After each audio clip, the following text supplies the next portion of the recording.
So, Sibusiso, congratulations Thank you very much. on the merger or acquisition. Can you give me a bit more detail about the deal that has happened?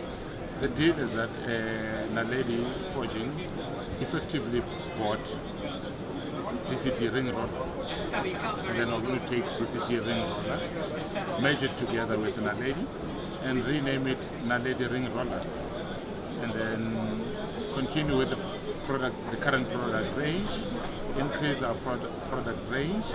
So that is why there's this acquisition merger. But effectively, that's the bottom line. 100% of it has been bought by Naledi Forging. So what is the position that now puts Naledi in? Let's take one step back. And effectively, do you know of any black-owned forging company in Africa? You don't. In the world? No. Oh, yes. Now, do you know the positioning of Ringroller in the tire business in the world? It's number third. It's third in the world. There is no other forging or what do you call it, a company similar to Ringroller in Africa, tire producing company. Now it takes Naledi to a different league. It then takes it to a league where it can produce tires for your tram tires. It takes Naledi to an environment where it can now penetrate, not only position itself in Africa, but penetrate the global space using the tire on its side. Penetrate the African market using the tire and the forge wheels. I think it's a good position to be in. I wouldn't complain. So what happens now? You're going to be making the announcement this afternoon. Yes. I'm quite excited about that. What does the next 6 months look like for the organization? The next 6 months for an organization, more than anything else, let's be honest, in any acquisition or in any merger, there needs to be, to align our strategy, there needs to be the same level of thinking. Take one step back. When I acquired the founder, it had a different culture.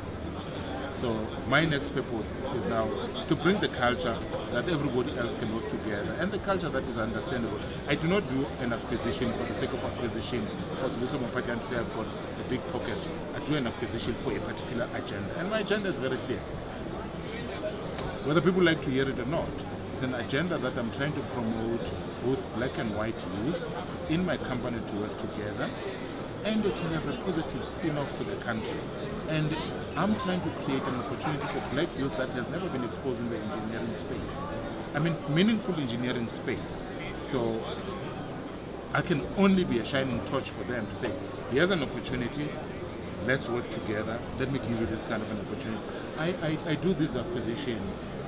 Yes, the entrepreneur in me kicks in, but I'm also doing this acquisition to give exposure to those that have never had the opportunity to do before. But once I've given exposure, I need them to move beyond the exposure of saying, okay, blacks have been given an exposure, start working with your counter youth.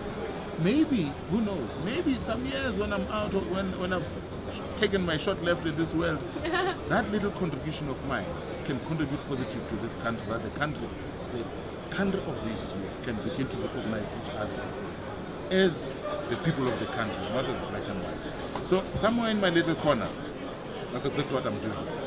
Somewhere in my little corner, when people say create employment, somewhere in my little corner, I'm conscious that I need to create employment.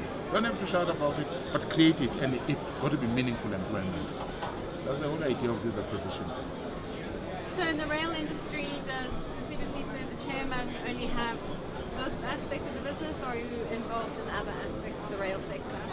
You're forging. That's that on your rails. Here's your casting. All these parts of the foundry. Our foundry can do up to 9 tons. Effectively, our foundry can actually even do for all like bogies. It's got the capability to do that. It can do any other casting that is rail related.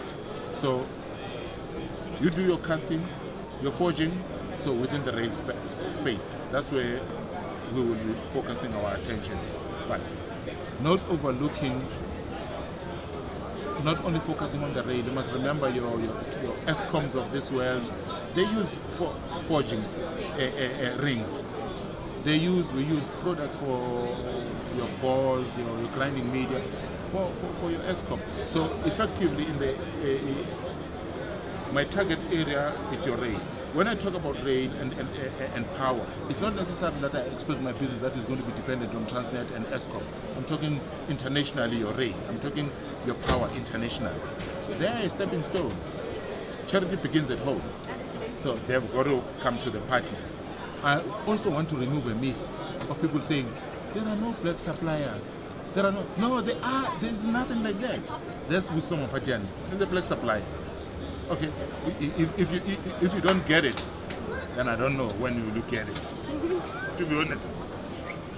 Okay, so in the sense of the cost products and products that you're doing now, I take it that you're also working with our OEMs to assist them in some of their localization efforts. I take it that you're working with some of our state-owned entities in terms of meeting their specifications for the cost. Then tell me about that relationship. For now, I'll give you, I work with Eskom in supplying of grinding media from that side. We meet their specification. We supply a product that they call 1A.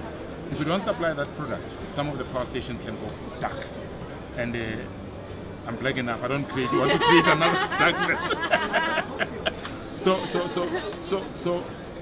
But the challenge that I have with the SOEs, there's also the myth that there aren't any black suppliers. And that's the myth that I want to remove, because I meet all the required international standards in all my factories. That's my main objective.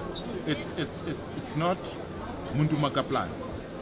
I've invested in the fund almost about 400 million with new equipment, new heat treatment. So I want to go to them and simply say, bring some of your products that you import internationally.